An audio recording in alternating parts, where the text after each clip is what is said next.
Trying to work out where LMH is tonight. All right, we've got the block vote in. Fantastic.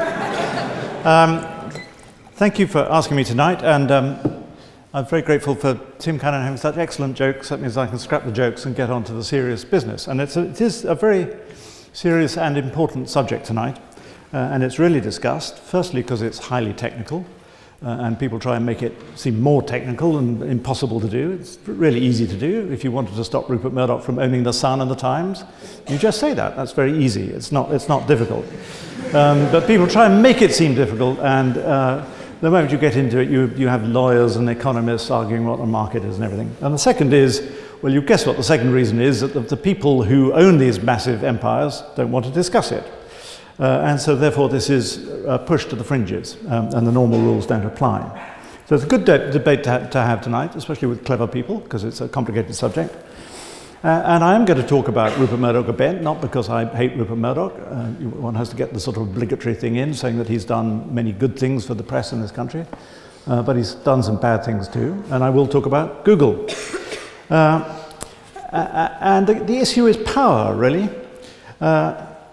It's about power and dominance, and that ought to worry everybody. And it's not, again, because Rupert Murdoch does terrible things, but if you allow so much power in the hands of any one person or corporation, it's worrying. And I saw that in 2009, because we did the phone hacking story on The Guardian. And the story was shocking, and it's played out over the last 4 or 5 years, and it's had massive repercussions, and we've learned that other people were at it too. In any other walk of life, we would have seen the normal checks and balances in this country kick in. And what was truly shocking in 2009 was that something happened in Britain that I'd never seen before, which was that the normal checks and balances that are there, the police, the press, the politicians, the regulators, were all frightened. And I saw it for 2 years, that nobody was willing to touch this. The police, do you remember, John Yates came out, the policeman, and said, we've had an inquiry. 5 hours. It was a 5-hour inquiry. The police didn't want to touch this. Politicians, with 1 or 2 notable exceptions, didn't want to go near it.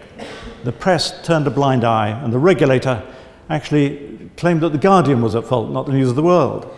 And you saw that something that I never thought would happen in Britain, and this is why it goes to the heart of democracy, that what you had was that people were scared of Rupert Murdoch and his organisation, and it turned out they had good reason to be. This was a rational fear, because people saw people being destroyed every week in those papers, and they didn't know, but they probably guessed that that was because this man employed hardened criminals to go out and get the dirt on people. And so this was a company that you wanted to keep in with. Politicians believed they couldn't get elected without Rupert Murdoch.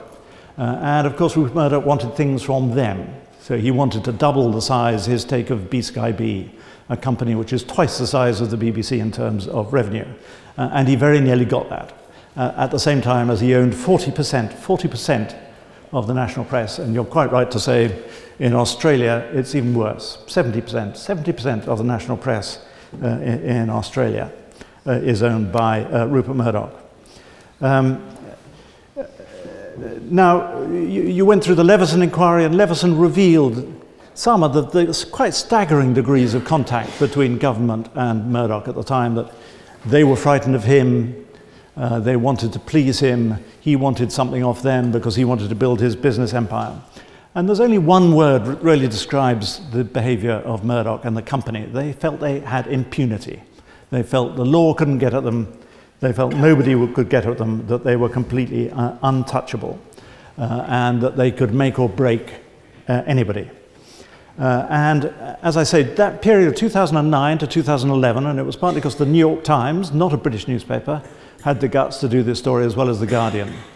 There was fear in this country, and that was something I never thought I would see, and something I would never want to see again.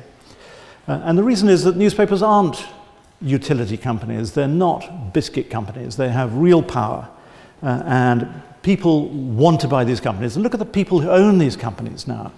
The next Murdochs. Every time a newspaper comes up, somebody more ghastly comes along and owns it. And the general rule is that you have to be a crook or a swindler or a tax exile or a former pornographer or a member of the KGB and not actually live in this country. If you can tick 2 of those boxes, you can have a newspaper. and tell people how to vote. This is going to get worse because they are going to be, the economics of newspapers are very dodgy at the moment, and they are going to, there's going to be more mergers, more consolidation, and you're going to have bigger and bigger empires, and it's something that we really have to care about. I've got 5 minutes more, thank you very much.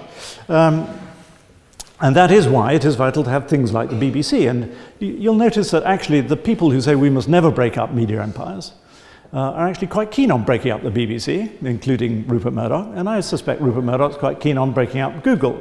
So it's not that there's one principle that says you can't break up media companies. They would be very keen to see the BBC broken up so that they could get even bigger. And they would be keen to break up Google because Google are threatening their businesses. So let's talk about Google, and not just Google, but Amazon and Facebook and Apple. These are giant companies. They're as big as nation states. They have vast amounts of all our data in this room. They have the pipes, they have the distribution, they have the software, the hardware, the content, the paying mechanisms, and they're more and more getting the revenues. And of course, they're no more keen on paying tax than any of the press barons that we've just mentioned. Facebook, I think, paid about £4,000 in corporation tax in 2014, even though the average remuneration of the employees was $200,000. So these are vast companies. They're making absolute billions of money. Apple alone has 180 billion sitting offshore because it doesn't want to repatriate it and pay any tax. And this is the point, that the good capitalists believe that efficient economies work by competition.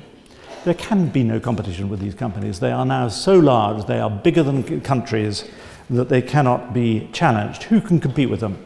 I heard a very interesting statistic this week at The Guardian, where they were talking about the advertising market recently, and you won't be surprised to hear it's all going digital, and the market has increased 30%. That's the money going into digital over the last period, the equivalent period last year. Of that 30%, 29% went to Google and Facebook, and 1% went to everybody else. So this is what we've created, that these companies are on an inexorable course to get larger and larger and larger. And again, it's worrying because they're not biscuit companies. Facebook, we're beginning to wake up to the fact that Facebook has these algorithms that nobody understands that can influence who gets the voice and who doesn't get the voice, who's in the margins and who isn't. And it's not that we're saying that they're operating necessarily in a malign way at the moment, but the precautionary principle ought to say, look, the potential for malign behavior in these companies is really frightening. And therefore, we ought to start this discussion about what to do. Now, as I said, it's hard. You're right there. It's hard sometimes, and that's why people just like to dodge it. But actually, the European Union has been, the European Parliament has been discussing this recently, and they've suggested something very simple with Google, which is just to unbundle the search business from the advertising and the shopping and the YouTube bit of the business. And they have started looking at how Google exactly is operating in order to promote their own content at the top of search. So I think there are lots of examples of how it's been done. BT was broken up to separate the copper wires from the rest of it. Most of the utility companies were broken up. Deutsche Telekom was broken up. And so if you have got these de facto monopolies, and Amazon is another huge one that is causing absolute havoc and destruction through the publishing and many other industries in this country, it's about time that we started having this conversation and getting real about the power. I'm going to end just by saying that in order to support this motion, we're not saying, as I said at the beginning, we're not saying that Rupert Murdoch is a terrible man. I think he's done some terrible things. We're not saying that Google, Apple, Facebook, and Amazon are terrible companies at the moment. But there clearly is a problem. And I'm not really optimistic. I'm not optimistic that this debate's going to happen. We know why not. But even more gloomily, I'm not optimistic that anyone is actually going to break these companies up. You've got the European Union at the moment looking at Google. My money's on Google to win that one. They are now so large and so powerful and so rich that you would think they're going to win that one. And as for News International, well, Murdoch's back, James Murdoch's back, Rebecca Brooks is back, running the company that she was supposedly too incompetent to run before. That was her defense. I had no idea what was going on. Rupert Murdoch's now making £40 billion a year, $40 billion a year. And although the phone hacking scandal cost Rupert Murdoch around $300 million, he's $3 billion better off than he was. David Cameron's back in number 10. And no one has got any appetite any longer to do anything about press regulation. And guess what? James Murdoch is dropping hints that they're going to be back at the table wanting to get their share of B Sky B and owning that giant company, as well as the 35% that they now own of the British press. It's scary. We may not succeed. I suspect we won't. But I think we should send a signal tonight from this room that this is something that we care about. We care about it because it is about democracy. And I urge you all to support this side of the House tonight.